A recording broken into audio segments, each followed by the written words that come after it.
حضرت عبداللہ بن شقیق رحم اللہ علیہ بیان کرتے ہیں، رسول اللہ صلی اللہ علیہ وآلہ وسلم کے صحابہ اعمال میں صرف ترک نماز کو کفر تصور کیا کرتے تھے۔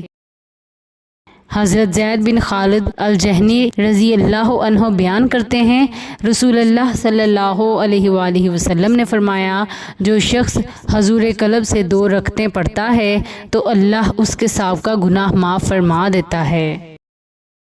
حضرت عبداللہ بن عمرو بن عاص رضی اللہ عنہ نبی صلی اللہ علیہ وآلہ وسلم سے روایت کرتے ہیں، آپ صلی اللہ علیہ وآلہ وسلم نے ایک روز نماز کا ذکر کرتے ہوئے فرمایا، جس نے نماز کی حفاظت و پابندی کی تو وہ اس شخص کے لیے روز قیامت نور،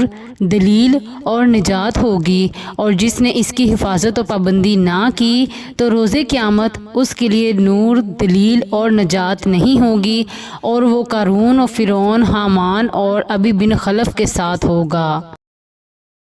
حضرت ابو موسیٰ رضی اللہ عنہ بیان کرتے ہیں، رسول اللہ صلی اللہ علیہ وآلہ وسلم نے فرمایا، جو شخص 2 ٹھنڈی نمازیں فجر اور عصر پڑھے گا وہ جنت میں داخل ہوگا۔